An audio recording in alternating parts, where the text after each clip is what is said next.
درود السلام کے حوالے سے آقا کریم رؤوف الرحیم صلی اللہ تعالی علیہ وسلم کے مبارک فرمان کا مفہوم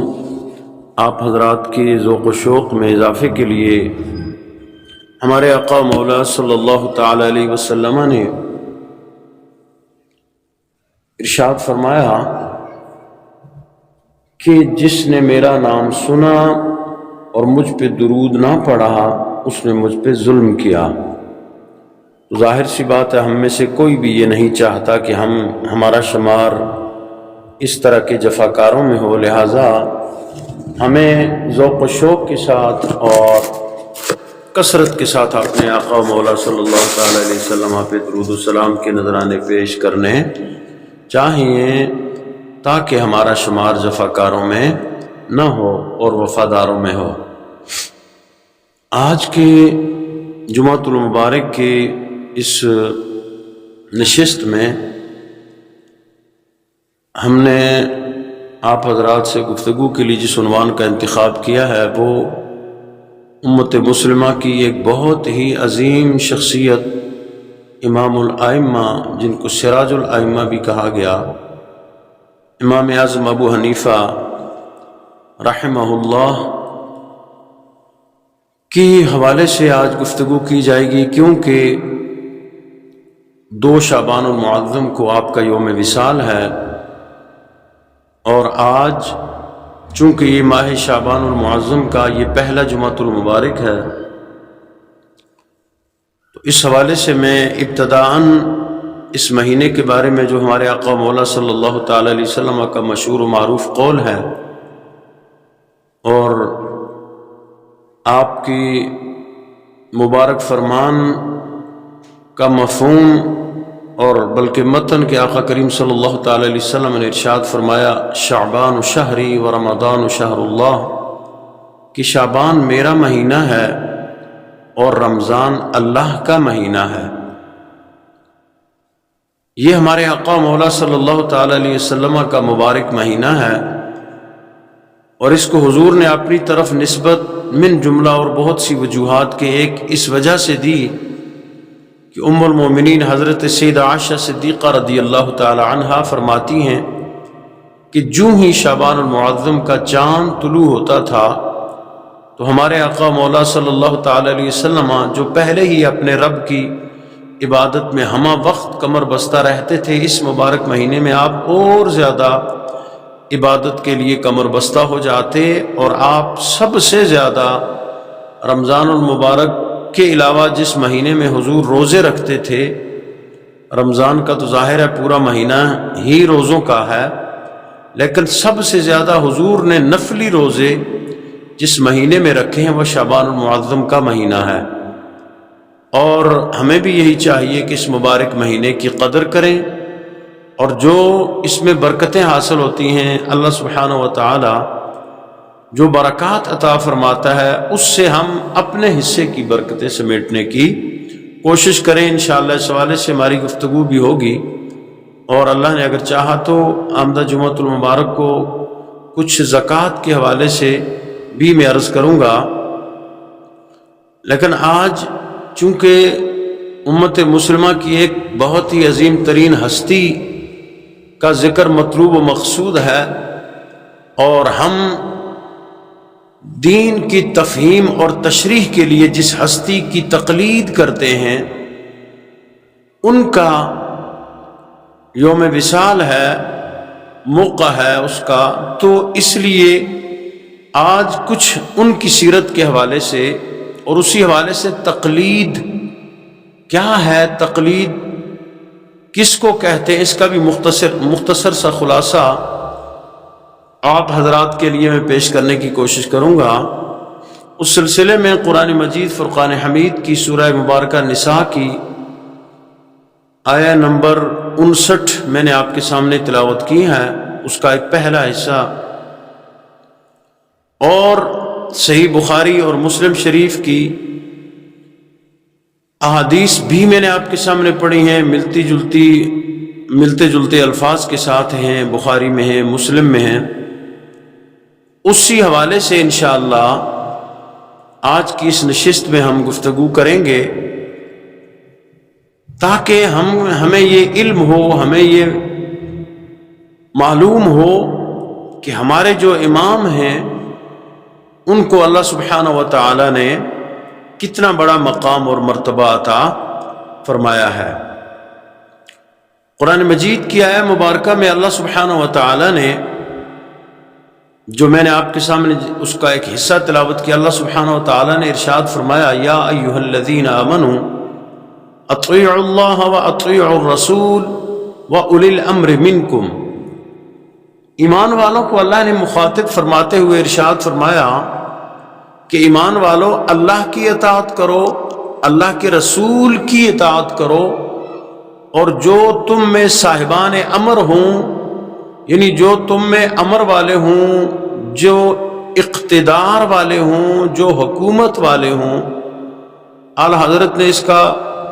حکومت والے کے الفاظ کے ساتھ ترجمہ فرمایا ہے، لیکن اس میں جو اطاعت کا حکم دیا گیا ہے، تفاسیر میں جو لکھا ہے، اس میں جن جن لوگوں کے احکامات ہمارے اوپر لاگو ہوتے ہیں اور جو قرآن و سنت کے مطابق ہوں، قرآن و سنت سے ہٹ کے نہ ہوں، ان کی اطاعت ضروری ہے۔ اور ان میں جو سب سے پہلا طبقہ ہے وہ ائمہ کرام کا ہے، جو ہمارے دینی حکمران ہیں، جو ہمارے دین کے اعتبار سے ہمارے ائمہ اور قائدین ہیں، ان کی یہاں پہ اطاعت کا حکم دیا ہے۔ ایک تو یہ ہے، اور دوسرے وہ حکمران کی جو اللہ اور اس کے رسول کی، کیونکہ دنیا میں کسی کی بھی جو اطاعت ہے وہ مشروط ہے اللہ اور اس کے رسول کی اطاعت سے۔ اطاعت اور اتباع میں ایک فرق ہے کہ اطاعت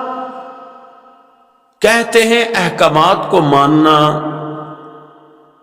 جو بھی حکم ہو اس کو پورا کرنا، یہ اطاعت ہے۔ اور کسی بھی شخصیت کے طریقے کو اپنانا، اس کے پیچھے پیچھے چلنا، یہ اتباع کہلاتا ہے۔ یعنی ہم یہ نہیں کہہ سکتے کہ ہم اللہ کی اتباع کرتے ہیں، بلکہ ہم یہ کہہ سکتے ہیں کہ ہم اللہ کی اطاعت کرتے ہیں، کیونکہ اتباع کا یہ مطلب ہے کہ کسی کے طریقے کو دیکھ کے اس کے پیچھے پیچھے چلنا۔ تو ظاہر سی بات ہے کہ اللہ سبحانہ و تعالیٰ تو اس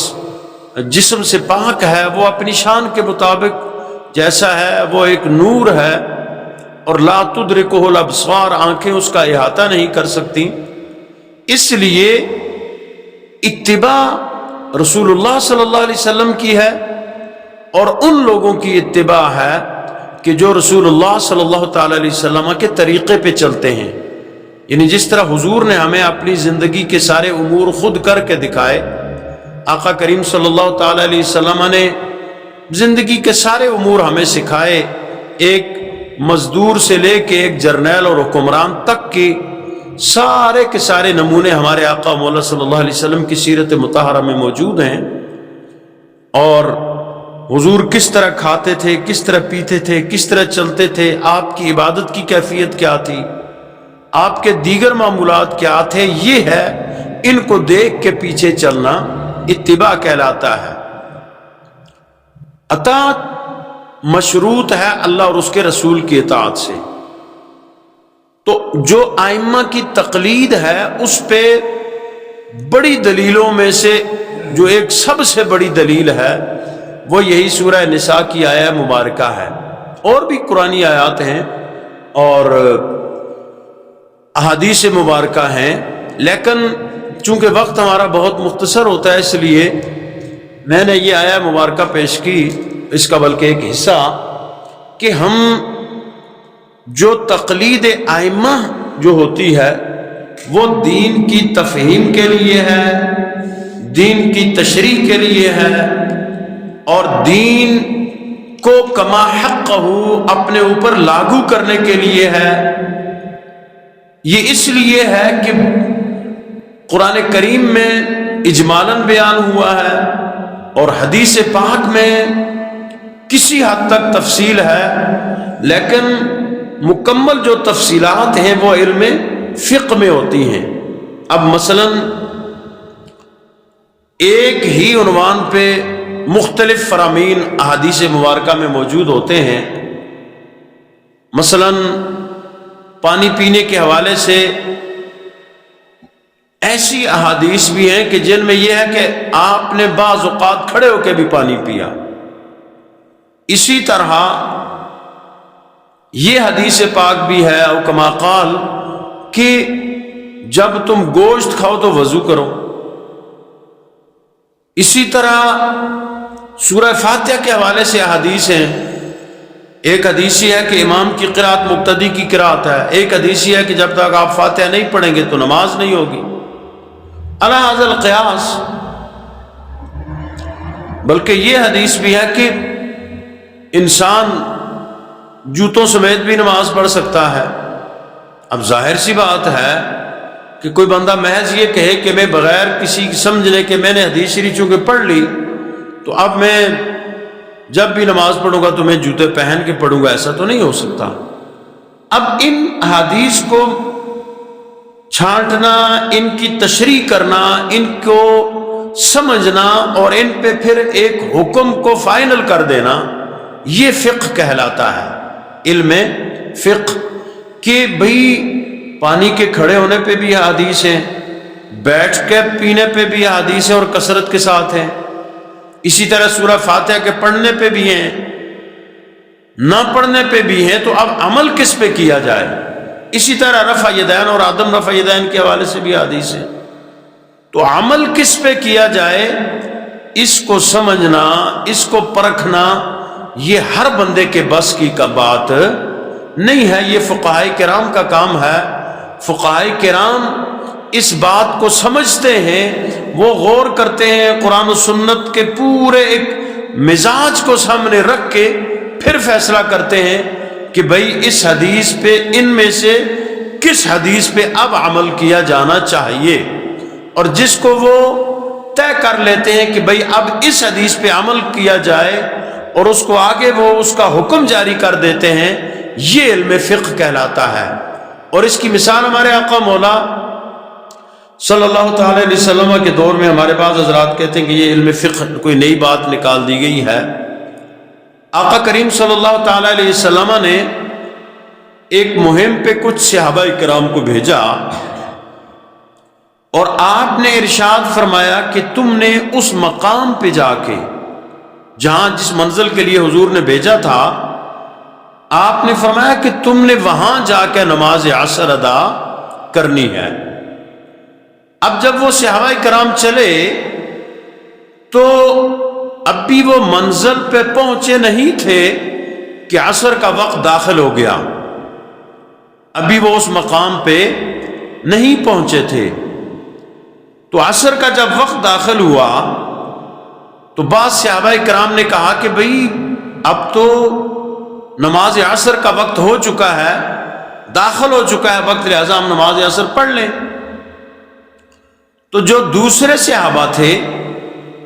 یعنی صحابہ میں سے بعض تھے، انہوں نے کہا کہ بھئی حضور نے ہمیں حکم دیا ہے کہ تم نے عصر کی نماز وہاں جا کے پڑھنی ہے۔ اب جب اس بات میں ان میں بحث و تکرار ہوئی تو جو لوگ اس کے قائل تھے کہ بھئی اب ہم ٹائم چونکہ داخل ہو گیا تو ہم نماز پڑھ لیں، انہوں نے نماز پڑھ لی۔ تو باقی جو لوگ تھے انہوں نے وہاں جا کے منزل پہ نماز پڑھی۔ چونکہ ایک ہوتا ہے نماز کا کہ وقت کا داخل ہو جانا، اور ایک نماز کا مسنون وقت ہے، اور ایک آخری وقت بھی ہوتا ہے۔ تو جب وہ واپس تشریف لائے، حضور کی خدمت میں حاضر ہوئے، تو آپ کے سامنے یہ مسئلہ پیش کیا گیا کہ یا رسول اللہ صلی اللہ علیہ وسلم، آپ نے جو ارشاد فرمایا تھا کہ نماز وہاں پہ پڑھنی، انہوں نے وہ پورا واقعہ سنایا۔ تو آپ نے ارشاد فرمایا کہ تم دونوں گروہوں نے ٹھیک کیا ہے، جنہوں نے نماز پہلے پڑھ لی وقت داخل ہونے، منزل پہ پہنچنے سے پہلے، اور وقت داخل ہونے پہ نماز پڑھ لی، انہوں نے بھی ٹھیک کیا ہے، کیونکہ انہوں نے یہ سوچا کہ بھئی اب نماز کا وقت ہو گیا فلہذا ہم نماز پڑھ لیں۔ تو جنہوں نے وہاں منزل پہ جا کے پڑھی ہے، انہوں نے چونکہ میں نے تمہیں یہ کہا تھا کہ تم نے وہاں جا کے نماز پڑھنی ہے، تو انہوں نے اس بات پہ عمل کیا، لہذا تم دونوں کا طریقہ درست ہے۔ یہ اس سوال کا بھی جواب ہے کہ ہمارے وہ لوگ جو تقلید کے قائل نہیں ہیں، ایک محدود ترین مختصر ترین سا طبقہ ہے پوری امت میں، بہت محدود ہیں، تو وہ یہ کہتے ہیں کہ بھئی یہ کیسے ہو سکتا ہے کہ چاروں ائمہ ہیں اور چاروں مطلب ہے برحق ہیں۔ جیسے کہ نا ہمارے فقہ کے 4 بڑے امام ہیں، امام اعظم ابو حنیفہ جن کی آج ہم بات کر رہے ہیں، امام مالک، امام شافعی محمد بن ادریس شافعی اور امام احمد بن حنبل، یہ چاروں جو ائمہ ہیں یہ فقہ کے امام ہیں، اور ان میں سے ہر ایک کے جو مقلدین ہیں، مثلا ہم لوگ جو بر صغیر پاک و ہند میں ہیں اور یہ خطہ بر صغیر میں بلکہ کہہ لیں، تو یہ یہاں سب سے زیادہ جو تقلید ہے وہ حضرت امام اعظم ابو حنیفہ رحمہ اللہ کی جاتی ہے، یعنی دنیا بھر میں بلکہ سب سے زیادہ جو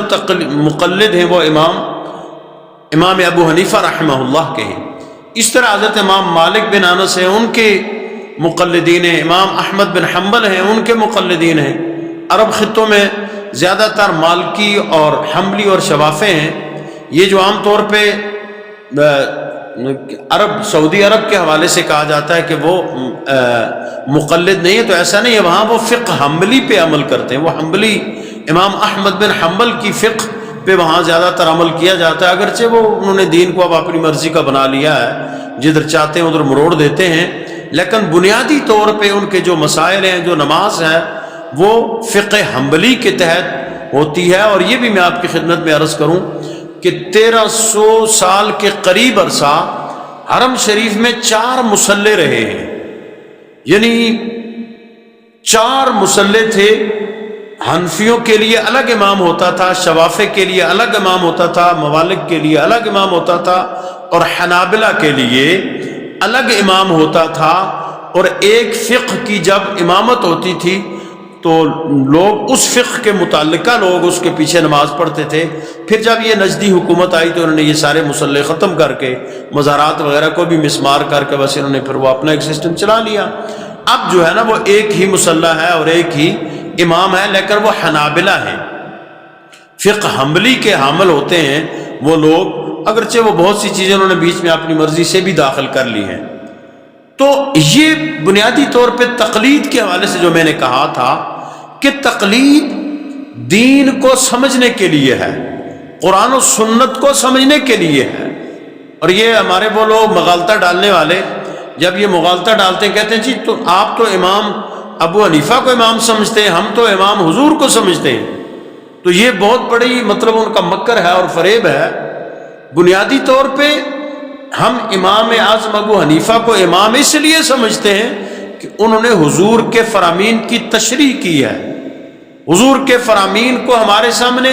نکھار کے رکھا ہے کہ تم نے کس پہ عمل کرنا ہے۔ تو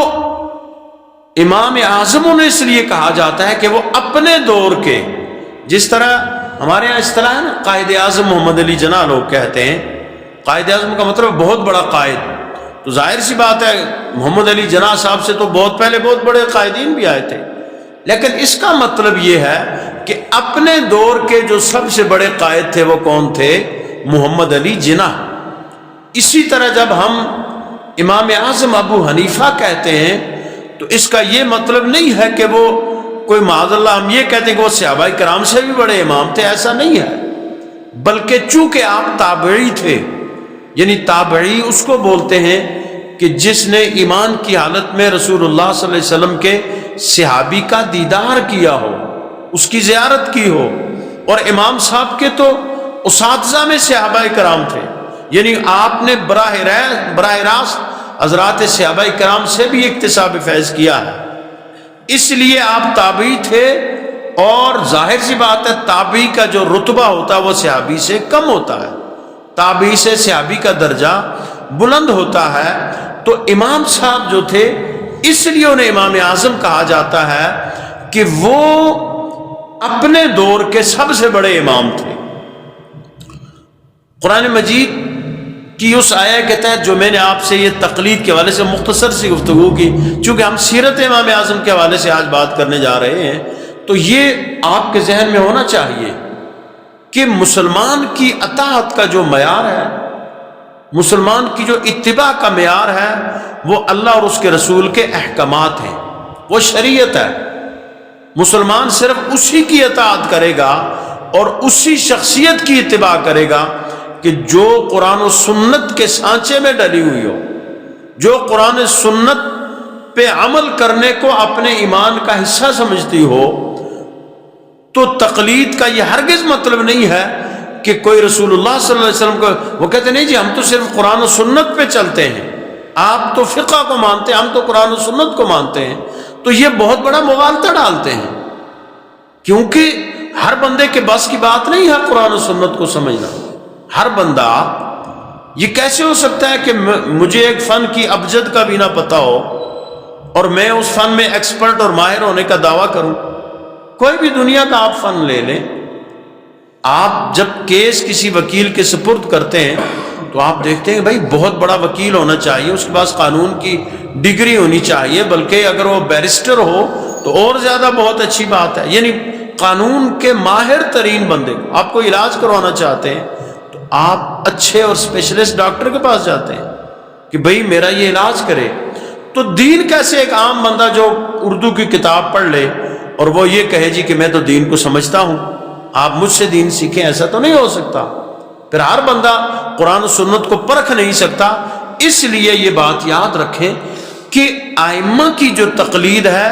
وہ در حقیقت قرآن و سنت پہ ہی چلنا ہے۔ اور جو لوگ یہ مغالطہ ڈالتے ہیں کہ نہیں آپ تو اماموں کو مانتے ہیں اور ہم تو رسول اللہ کو امام مانتے ہیں، یہ ان کا شیطانی دھوکہ ہے اور اس سے بچنا چاہیے۔ یہ محض ایک فریب ہے، کیونکہ ائمہ کی تقلید دراصل رسول اللہ صلی اللہ تعالی علیہ وسلم کی اتباع میں اپنے آپ کو ڈھالنا ہے۔ حضور کے فرامین کا ان کی شان کے مطابق سمجھنا یہ ائمہ کی تقلید کہلاتا ہے۔ میں نے بخاری شریف اور مسلم شریف کی جو روایت آپ حضرات کے سامنے پڑھی ہے، ہمارے آقا مولا صلی اللہ تعالی علیہ وسلم کا فرمان عالی شان ہے، کما قال لو کان الدین عند الثریا لذهب به رجل من فارس۔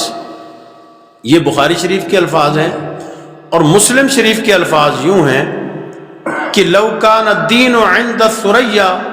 لذهب به رجل من فارس۔ یہ ملتے جلتے الفاظ ہیں، اور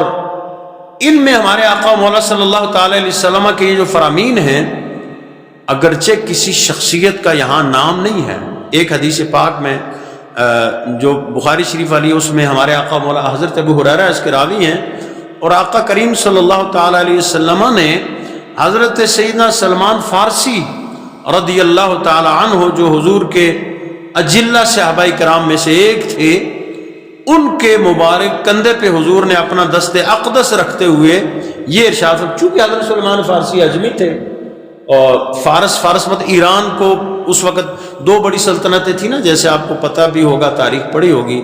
روم اور فارس دو بڑی سلطنتیں تھیں۔ روم جو تھی وہ عیسائیوں کے زیر تسلط تھی، مطلب وہ اس کے حکمران تھے، اور فارس جو تھی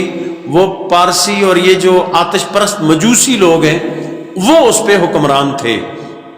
تو حضرت سلمان فارسی بھی ایمان لائے تھے، حضور کی خدمت میں حاضر، ان کی ایک لمبی کہانی ہے۔ حضور نے ان کے کندھے پہ اپنے دست اقدس رکھتے ہوئے یہ ارشاد فرمایا تھا۔ اس سے بہت سے ائمہ نے یہ استدلال کیا ہے،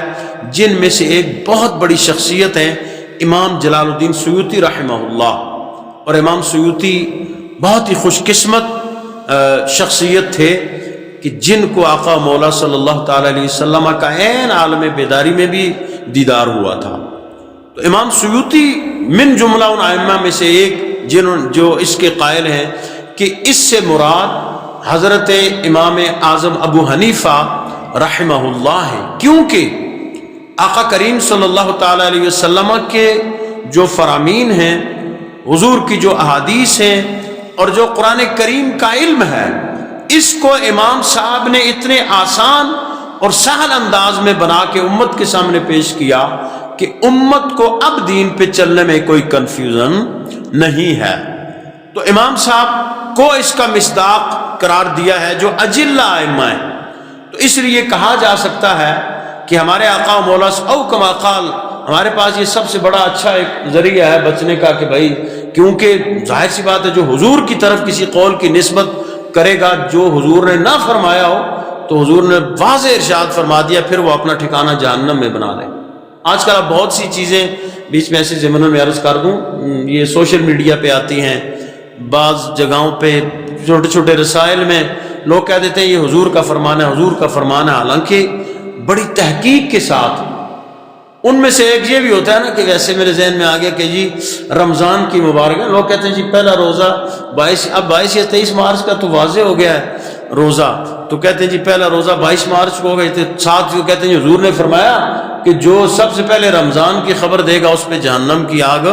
حرام ہو جائے گی، معاذ اللہ، استغفر اللہ، حالانکہ ایسا کوئی فرمان نہیں ہے۔ کسی بھی مہینے کی خبر دینے سے جنت وغیرہ واجب نہیں ہوتی، بلکہ اس کے لیے اور کچھ کام کرنے پڑتے ہیں، کوئی انسانوں والے کام کرنے پڑتے ہیں، مومنوں والے کام کرنے پڑتے ہیں۔ یہ بیچ میں ایک تربیتی بات آ گئی کہ ایک دم فارورڈ نہ کر دیا کریں آپ کے پاس جو کوئی اس طرح کا میسج آئے، لوگ تو ثواب سمجھ کے شیئر کرتے جائیں نا، وہ لوگ کہتے ہیں نا بس ثواب سمجھ کے شیئر کرتے جائیں، اب شیئر کرنے میں کون سا ثواب ہے بھائی؟ تو یہ اب بہت ہی ایک عجیب سا ہو گیا ہے معاملہ، لیکن میں عرض یہ کر رہا ہوں کہ حدیث کے بیان میں حد درجہ محتاط رہنا چاہیے۔ اسی لیے جہاں پہ آپ متن حدیث نہ پڑھیں وہاں پہ آپ یہ کہہ دیا کریں کہ مفہوم حدیث ہے، یا تو متن پوری طریقے سے پڑھا جائے تو درست ہے، اور او کما قال بس مجھ سے بندہ بچ جاتا ہے۔ لیکن اگر آپ متن بھی نہیں پڑھ رہے اور آپ ویسے ہی بیان کر رہے ہیں تو آپ کو یہ کہنا چاہیے کہ مفہوم حدیث ہے۔ تو میں یہ ضمن میں عرض کر رہا تھا، یہ جو بخاری اور مسلم کی احادیث کے ضمن میں، کہ اس سے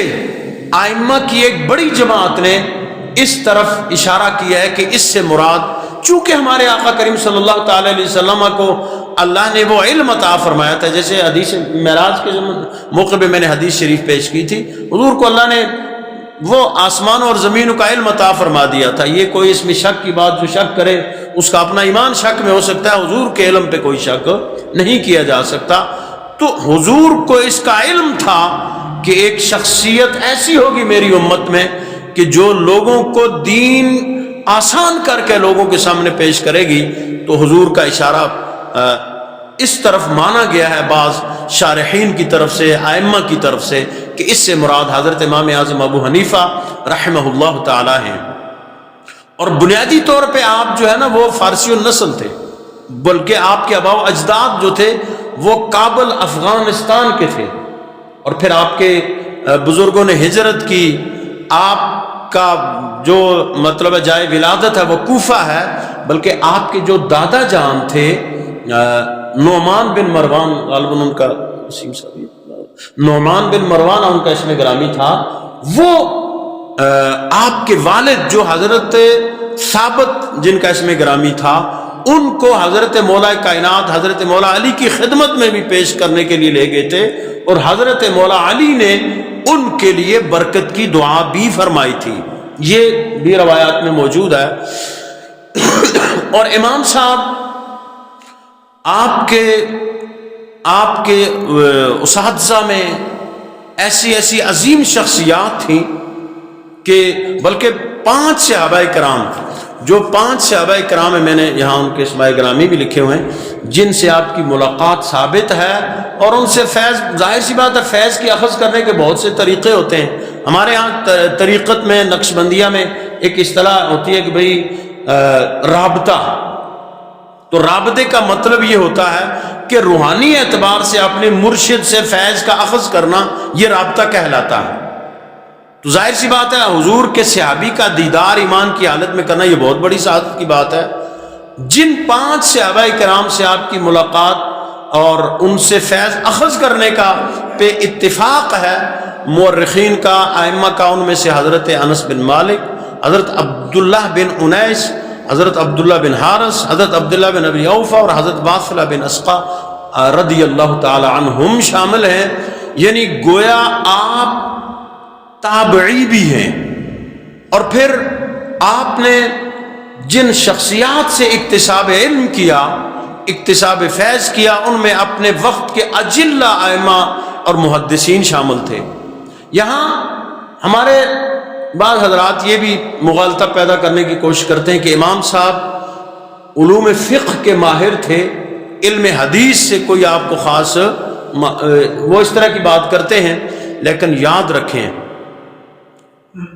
جو علم حدیث کے جن کو سب سے بڑے امام مانا جاتا ہے، حضرت امام بخاری، امام عبداللہ بن اسماعیل بخاری، وہ جو تھے امام صاحب کے شاگردوں کے شاگرد تھے۔ اور بہت سی ایسی اصطلاحیں استعمال کی جاتی ہیں، لیکن میں ان اصطلاحات کے چکر میں تو نہیں پڑتا، لیکن یہ یاد رکھیں جو صحاح ستہ کی کتابیں ہیں، صحاح ستہ کی کتب میں ایک حدیث بھی 2 واسطوں سے مروی نہیں ہے،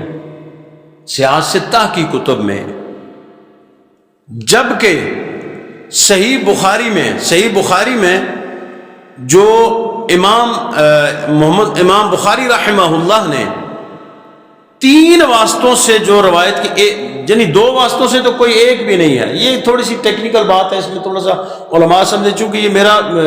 بیان جاتا بھی ہے وہ مختلف جگہوں پہ، تو اس لیے میں تھوڑی سی ٹیکنیکل بات بھی کرتا ہوں بیچ میں کہ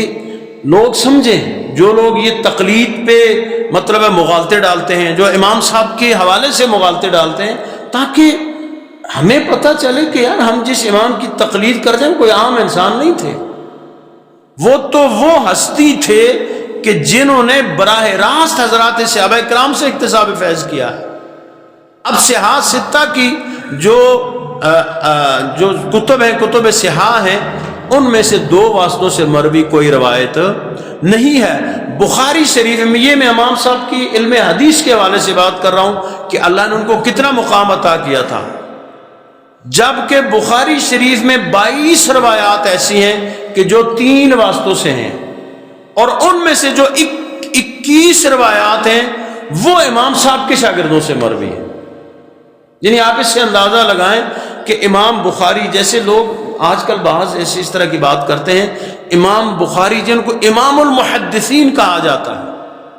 وہ امام صاحب کے شاگردوں کے شاگرد ہیں۔ تو اس سے آپ اندازہ لگا سکتے ہیں کہ حضرت امام اعظم ابو حنیفہ رضی اللہ تعالی عنہ و رحمہ اللہ کا مقام کتنا بڑا تھا کہ علم حدیث میں، علم فقہ میں اللہ سبحانہ و تعالی نے آپ کو کتنا اعلیٰ مقام عطا فرمایا تھا۔ اسی لیے آپ کو امام اعظم کہا جاتا ہے، جس کی میں نے پہلے وضاحت کر دیا ہے کہ امام اعظم کا مطلب یہ نہیں ہے کہ آپ اپنے سے پہلے بھی یہ کوئی کہہ دے۔ تو یہ یاد رکھیں کہ ہم جس امام کی تقلید کرتے ہیں، اللہ سبحانہ و تعالی نے ان کو نہ صرف دینی دولت سے نوازا تھا، روحانی طور پہ اللہ نے آپ کو بہت بلند مقام عطا فرمایا، بلکہ زہد و تقوی میں بھی آپ اپنی مثال آپ تھے۔ یعنی آپ اس سے اندازہ لگائیں کہ وقت کے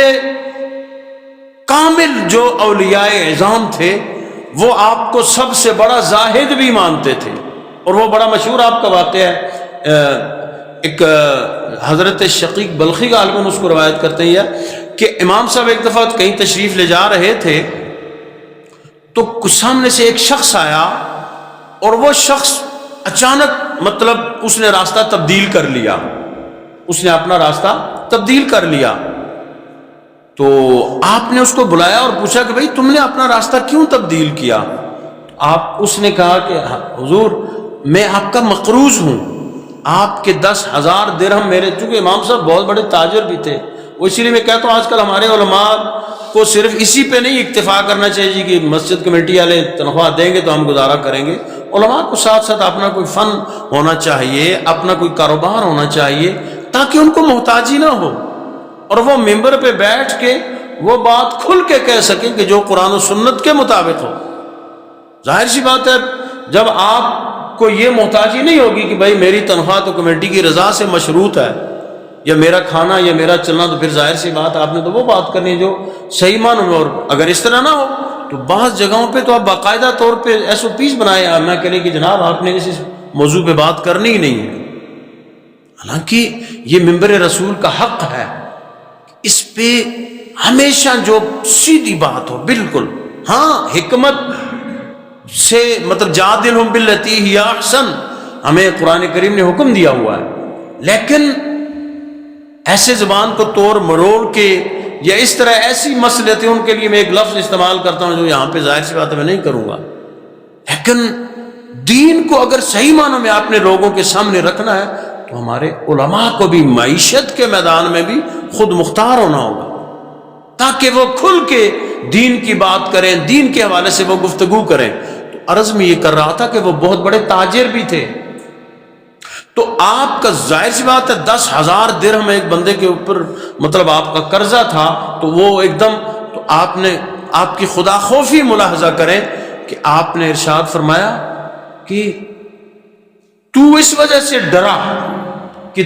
تو میرا مقروض ہے، فلہذا میں تجھے یہ 10,000 درہم جو ہے یہ معاف کرتا ہوں، یعنی میں تجھے یہ معاف کر دیتا ہوں۔ اور پھر آپ کی ایک اور خدا خوفی کا آپ اندازہ لگائیں، خلیفہ جعفر بن ابو منصور کے دور میں اس نے آپ کو قاضی القضاء یعنی چیف جسٹس جس کو آج کل کہتے ہیں کا منصب پیش کیا کہ حضرت آپ چیف جسٹس بن جائیں، اور ظاہر سی بات آپ کا جو علمی مقام تھا، آپ کا جو مرتبہ تھا وہ جچتا تھا کہ آپ بن جاتے، لیکن یہ قضاء کا منصب ایک ایسا منصب ہے کہ یہ بہت ہی مشکل ہے، اور اس کو اس کے تقاضوں کے مطابق پورا کرنا یہ تو اور زیادہ مشکل ہے۔ اس لیے جو محتاط لوگ تھے انہوں نے کبھی قضاء کا منصب قبول نہیں کیا۔ آج کل تو خیر ہمارے ہاں کا سارا سسٹم ہی عجیب ہوا ہے، لیکن ہمیشہ جو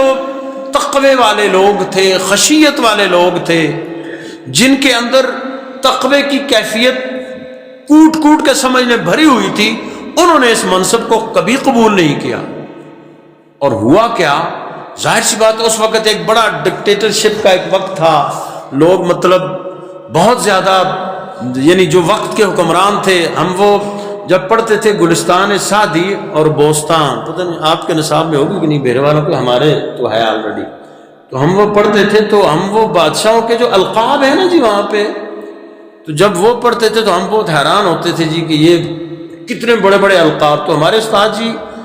میرے استاد محترم حضرت علامہ مولانا محمد منشا تابش قصوری رحمۃ اللہ تعالی علیہ، وہ فرماتے تھے کہ بیٹا اگر اس وقت یہ نہ لکھتے نا تو یہ پھر ادھر قید خانوں میں ہوتے، کیونکہ اس وقت کے جو مطلب یہ بادشاہ ہوتے نا بہت ہی ڈکٹیٹرشپ تھی، یعنی کسی کو یہ جرت ہی نہیں تھی کہ وہ وقت کے حکمران کے بارے میں کوئی بات کرے۔ آج تو لوگ سب کچھ کہہ دیتے ہیں، اور آج حکمران بھی ایسے ہی ہیں الا ماشاء اللہ۔ تو انہوں نے اس نے خلیفہ جو ابو منصور تھا، جعفر ابو منصور، اس نے اپنی توہین محسوس کی کہ بھئی میں اس شخص کو قاضی القضاء کا منصب پیش کر رہا ہوں، چیف جسٹس کا عہدہ پیش کر رہا ہوں، اور یہ میرا انکار کر رہا ہے۔ تو اس نے آپ کو کوڑے لگوائے، یعنی آپ دیکھیں کہ وقت کا ایک امام اور اتنی بڑی ہستی کہ جس کو اجلہ ائمہ بھی اپنا امام مانتے تھے، اور جن کی تقلید کرنے والے، بلکہ میں آپ کو بیچ میں ایک بڑی مزے کی بات تھا، میں مطالعہ کر رہا تھا، تو جیسے آج کل ہمارے پاس لوگوں میں ہے نا، جیسے میں نے عرض کی یار ہمیں کیا ضرورت ہے کسی امام کی، ہم تو بس حدیث پڑھیں گے، قرآن پڑھیں گے اور ہم اس پہ عمل کر لیں گے۔ تو میں ان سے کہتا ہوں یار آپ میڈیکل کی کوئی بک کتاب پڑھ کے تو خود ہی اپنا علاج کرو نا، پھر پتہ لگ جیسی تو کہ بھائی نتیجہ کیا ہوتا ہے۔ آپ کیوں میڈیکل کالج میں اپنے بچے کو 5 سال بھیجتے ہیں، وہ کورس کرتا ہے، پھر اس کو اسپیشلسٹ بنانے کے لیے آگے بھیجتے ہیں، پھر کرتے ہیں، پھر جا کے اس کے بعد لوگ علاج کے لیے آتے ہیں۔ تو آپ یہ قرآن و سنت کو اتنی سستی سی بات ہے کہ بھائی جو بندہ بھی اٹھے اردو کی کتاب پڑھے اور کہے جی نہیں جی میں تو قرآن و سنت پہ خود عمل کروں گا، مجھے مولویوں کی کیا ضرورت ہے، مجھے کسی سمجھنے کی کیا ضرورت ہے۔ تو حدیث پاک پڑھی، سلسلہ نقشبندیہ کے بہت بڑے پیشوا حضرت امام ربانی مجدد الفسانی رحمہ اللہ کے پیر و مرشد حضرت خواجہ باقی باللہ رحمۃ اللہ تعالی علیہ، انہوں نے جب یہ حدیث پڑھی کہ بھئی فاتحہ کے بغیر نماز ہوتی نہیں ہے، انہوں نے نماز میں سورہ فاتحہ کی پڑھنا شروع کر دیا امام کے پیچھے. ظاہر سی بات ہے یہ بھی حدیث ہے، میں نے پہلے کہا کہ جو امام کی قرات ہے وہی مقتدی کی قرات ہے، یہ بھی تو حدیث ہے. تو جب حضرت خواجہ رحمہ اللہ نے یہ حدیث پڑھی تو انہوں نے کہا میں تو اتنا عرصہ فاتحہ پڑھی نہیں، بہرحال انہوں نے. تو حضرت امام اعظم ابو حنیفہ ان کو خواب میں آئے اور آپ نے فرمایا باقی باللہ کیا کر رہے ہو؟ دیکھتا نہیں ہے کہ میرے مقلدین میں کتنے بڑے بڑے اولیاء کرام شامل ہیں، کتنے بڑے بڑے صوفیاء اور بزرگ شامل ہیں، اور تو اپنی بات ادھر مطلب اپنی بات بیچ میں ڈال رہا ہے. تو حضرت خواجہ باقی باللہ رحمہ اللہ نے اس عمل سے پھر توبہ کی. یعنی دیکھیں نا ہمیں قرآن کریم کیا بتا رہا ہے کہ انعام یافتہ لوگ کون ہیں. وَمَن يُطِعِ اللَّهَ وَرَسُولَهُ فَأُولَٰئِكَ مَعَ الَّذِينَ أَنْعَمَ اللَّهُ، جو اللہ اور اس کے رسول صلی اللہ علیہ وسلم کی اطاعت کرے گا وہ ان لوگوں میں ہو جائے گا کہ جن پہ اللہ نے انعام کیا ہے. انعام کن پہ کیا ہے؟ من النبیین والصدیقین والشہداء والصالحین. 4 طبقات ہیں، چوتھا طبقہ صالحین کا ہے، اولیاء اللہ کا ہے. تو ظاہر سی بات ہے جن پہ اللہ کا انعام ہے انہوں نے جس ہستی کی تقلید کی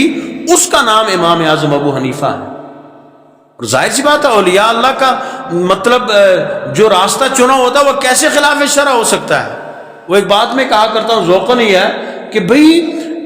عالم محض جو عالم ہے یا کوئی اسکالر ہے وہ کتاب کی پڑھی ہوئی چیز آپ کے سامنے پیش کرتا ہے، لیکن جو عارف ہے جو اللہ کا ولی ہے وہ پڑھنے کے ساتھ ساتھ دیکھ کے بات کرتا ہے. وہ بڑا ایک رفاعیہ سلسلے کے غالباً بزرگ تھے کہ وہ کوئی حدیث پاک کوئی عالم حدیث بیان کر رہا تھا کہ یہ حدیث ہے، جیسے کہ وہ پہلے میں نے کہا، تو انہوں نے فرمایا یہ حدیث رسول نہیں ہے، یہ حدیث رسول نہیں ہے، آپ اس کو نہ بیان کر. تو ظاہر سی بات ہے مولوی اگر تو مننا ہوتا بھائی بندہ بیٹھتا ممبر تو ہے، کوئی بندہ اٹھ کے آ بھائی تو پھر آنکھ ہے نا پھر. تو انہوں نے نہ مانا تو وہ جو بزرگ جو نے فرمایا دیکھ رسول اللہ وہاں کھڑے اور فرما رہے کہ یہ میرا فرمان نہیں ہے. یعنی اللہ کا ولی دکھاتا بھی ہے ساتھ. ظاہر سی بات ہے یہ تو ایک مطلب آپ یہ عقل بھی نہیں مانتی نا کہ جس راستے پہ جس ہستی کی تقلید کرنے والے ہزاروں اولیاء کرام ہوں اور کروڑوں لوگ ہوں، اولیاء صوفیاء اور بزرگان دین کو ملا کے ہزاروں نہیں بلکہ لاکھوں بندے جو امام صاحب کی تقلید کر رہے ہیں. تو ظاہر سی بات ہے ان سب کا راستہ کیسے غلط ہو سکتا ہے؟ اور یہ ایک مخصوص مات چھوٹے سے ٹولے کا راستہ صحیح ہوگا؟ نہیں جی ہم تو قرآن خود پڑھیں گے. اب جو مطلب اب ایک سوشل میڈیا نے قیامت بپا کر دی ہوئی ہے کہ جو بندہ بھی اردو کتاب پڑھتا ہے سوشل میڈیا دیکھتا ہے نا جی یہ تو میں نے تو حدیث ایسے پڑھی ہے. بھائی تجھے کیا پتہ ہے حدیث کا کیا اس کا سیاق و سباق کیا ہے؟ اسی لیے کہتے ہیں نا بغیر علم کے واعظ کرنا بھی یہ مطلب بہت بڑا گناہ ہے. جب تک آپ کو کسی آیت کے ناسخ اور منسوخ کا پتہ نہ ہو، مطلق اور مقید کا پتہ نہ ہو، محکم اور متشابہات کا پتہ نہ ہو، آپ کیسے بیان کر سکتے ہیں؟ اس کے لیے ضروری ہے کہ امام کی تقلید کی جائے، اس کے پیچھے چلا جائے. آج کی اس مختصر سی نشست میں ہم نے چونکہ 2 شعبان کو امام صاحب کا یوم وصال ہے، وہ میں عرض یہ کر رہا تھا کہ آپ نے دیکھیں قاضی القضاء یعنی چیف جسٹس کا منصب قبول نہیں کیا، کوڑے کھائے، سزا کو برداشت کیا، حتیٰ کہ آخر میں آپ کو زہر دے کے زہر دی گئی تھی جس سے آپ کا وصال ہوا، لیکن آپ نے اس منصب کو قبول نہیں کیا. تو یہ آج کے ہمارے ان لوگوں کے لیے خاص ایک سبق ہے کہ جو قاضی القضاء کی کرسی پہ تو بیٹھے ہوئے ہیں لیکن غریب انصاف کے لیے رل رہا ہے، غریب انصاف کے لیے ترس رہا، اس کی نسلوں کی نسلیں گزر جاتی ہیں. ججز صاحبان کی مراعات، ان کے لیے پورا ایک پروٹوکول، اور بندہ سمجھتا ہے کہ یہ تو کوئی الگ ہی بندہ. آپ مسجد میں آتے ہیں ننگے سر آ جاتے ہیں لیکن جج کی عدالت میں جائیں گے نا تو اور کچھ اسی قمیض پہ چاک ہوتا ہے سرا تک کارگن سو اندر جج 6 مہینے سے اندر کرسی بھیا. یعنی ان کا کیا احترام ہے کہ جو خود شریعت سے باغی ہیں، لیکن کیوں کہ لوگ ڈرتے ہیں. اور دوسری طرف دیکھیں غریب کے لیے کچھ نہیں ہے، رول رہے ہیں نسل در نسل. انصاف وہ بعض چیزیں اب اچھی بھی آ جاتی ہیں. ایک وہ میں نے کل کسی ایک گروپ میں ایک پوسٹ دیکھی تھی کہ یہ بڑے بڑے جن لوگوں کو انصاف مل گیا دستی، بھائی 100 موٹو اس پہ لو نا، عوام کے لیے لو بھیا. لوگ مر رہے ہیں بھوک سے، لوگ مر رہے ہیں بے روزگاری سے، غربت سے، تمہاری یہ عیاشی ختم ہونے کو نہیں آتی؟ اور انسان اور سو موٹو کس پہ لیا جا رہا ہے؟ جی فلاں اسمبلی کیوں توڑی، جی فلاں حکومت کیوں توڑی، جی فلاں یہ کیوں کیا؟ بھئی سو موٹو اس پہ لو کہ غریب خودکشی کیوں کر رہا ہے، غریب اپنے بچوں کو کیوں بیچ رہا ہے، لوگ اپنے ہاتھوں سے اپنے بچوں کے گلے کیوں گھونٹ رہے ہیں کہ ان کے پاس کھلانے کے لیے کچھ نہیں ہے، بیچنے کے لیے لوگ پیش کر رہے ہیں۔ وہ یہ جو ظلم کا نظام ہے اس کا دین سے کوئی تعلق نہیں ہے۔ دین تو یہی کہتا ہے نا جو تاجدار صداقت نے فرمایا تھا، ایک وقت کے حکمران کی بھی وہی اجرت ہے کہ جتنی ایک عام مزدور کی ہے۔ یہ بات میں کئی بار یہاں کر چکا ہوں کہ اس فارمولے کو، دو نکاتی فارمولہ اگر اپنا لیا جائے کہ ایک سود کی نوسط کو ختم کر دیا جائے اور دوسرا حکمران وقت اور ایک مزدور کی تنخواہ برابر کر دی جائے، سارے کے سارے مسائل حل ہو جائیں گے۔ تو بہرحال یہ امام صاحب کی اس سیرت کے ضمن میں آیا تھا کہ آپ نے چیف جسٹس بننے سے انکار کر دیا، سزا آپ نے برداشت کی، کوڑے برداشت کیے، لیکن آپ نے اس منصب کو قبول نہیں کیا۔ بہرحال آج کی اس نشست میں ہم نے حضرت امام اعظم ابو حنیفہ رحمہ اللہ کے بارے میں مختصر سی ایک گفتگو کی، وہ طویل تو میں کافی نوٹس وغیرہ میں نے لیے تھے لیکن وقت چونکہ نہیں تھا، بیچ میں کچھ اصلاحی باتیں بھی آ جاتی ہیں، پھر وقت ہمارا مکمل ہو جاتا ہے۔ تو کوشش کریں، خود ہر بندہ مفتی بننے کی کوشش نہ کرے، اپنے علماء سے، اپنے مشائخ سے رابطے میں جو کوئی بھی سنتا ہے۔ وہ پچھلے دن ایک بچہ مجھے کہتا ہے جی وہ فلانے انجینئر کی ہم نے باتیں سنی تو میں تو اس سے اتنا وہ فلاں متاثر ہوا کہ اب وہ بندہ ایک بیچارہ وہ مبلغ رہا تھا، پہلے ابتدائی دور میں دعوت اسلامی کا مبلغ تھا وہ، اس کے بعد پھر وہ کرتے کرتے اب وہ جناب پورا فرقہ، لوگ کہتے ہیں جی یہ تو حدیث قرآن، او خدا کے بندو عقل کے ناخن لو، جس بندے کو خود ہی قرآن و حدیث کا پتہ نہیں ہے تم اس کے پیچھے کیوں چل گئے؟ اس نے تو اپنا بیڑا غرق کر لیا، اب تم بھی اپنا بیڑا ایسے غرق کرو گے؟ فلہذا علماء اور مشائخ سے رابطے میں رہیں اور دین کا وہ طریقہ دین پہ چلنے کا اپنائیں کہ جس سے صدیوں سے ہزاروں کروڑوں علماء اور مشائخ اور حقیقی مسلمان چلتے آ رہے ہیں۔ اللہ سبحانہ و تعالیٰ سے دعا ہے کہ وہ ہمیں عمل کی توفیق عطا فرمائے اور حضرت امام اعظم ابو حنیفہ رحمہ اللہ کے اس فیض کو اللہ جاری رکھے، ہمیں امام صاحب کی سیرت پہ عمل کی توفیق عطا فرمائے۔